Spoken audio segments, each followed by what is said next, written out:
You're watching Iowa Live. Everything local, entertaining, and meaningful in Central Iowa is right here on Iowa Live. From the Carl Chevrolet Studios in West Des Moines, welcome to Iowa Live. I am Lou.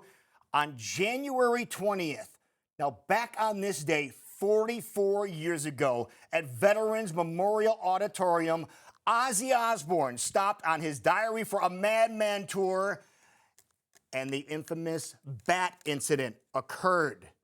And we have one of the people that were involved in that bat incident joining us right now. Carmen Kelly is here, and we are going to hear the story of what happened that night in Des Moines that people are still talking about today. First of all, thank you so much for being here. Thank you for having me. All right, let's start with the fact that we all heard stories about what happened, and the bat that was involved in the incident, it was dead. Is that correct? It definitely was. Okay.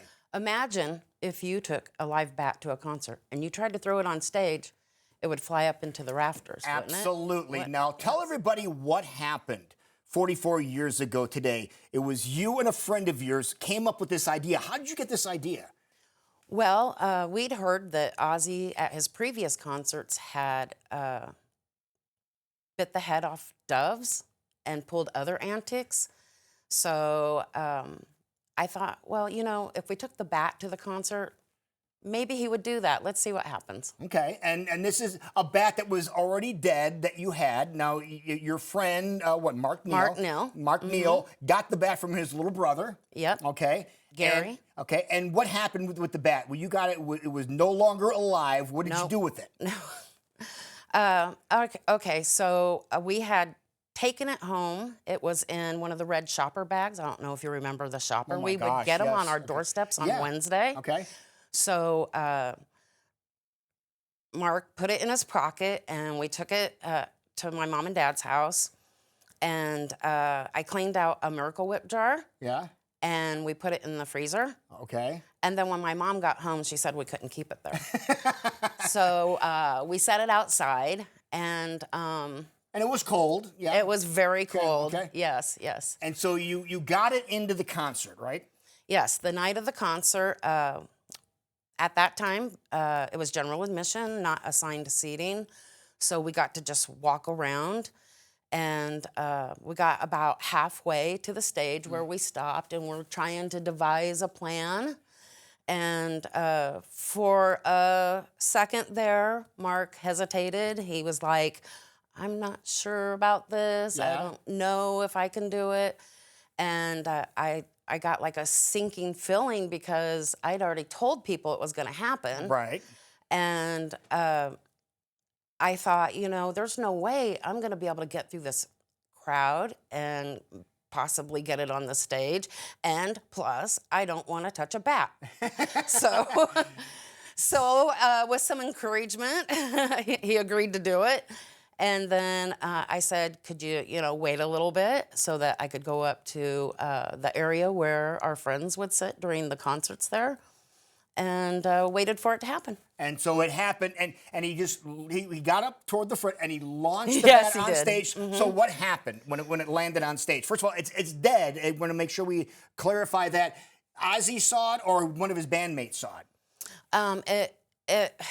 This was on the stage for a while, and Ozzy walked back and forth. Okay. And he did see it, but he wasn't doing anything about it at first. Okay. And back then, I just had one of those 110 pocket cameras. So I did take a couple of photos, but they were just really bad. Okay. And he did end up coming back by it, and he picked it up, and he held it up in the air, and he says, hey, Des Moines, who brought the bat?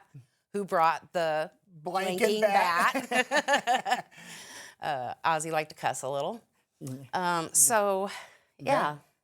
And then he bit the head off, and did he realize, do you think he realized it was real?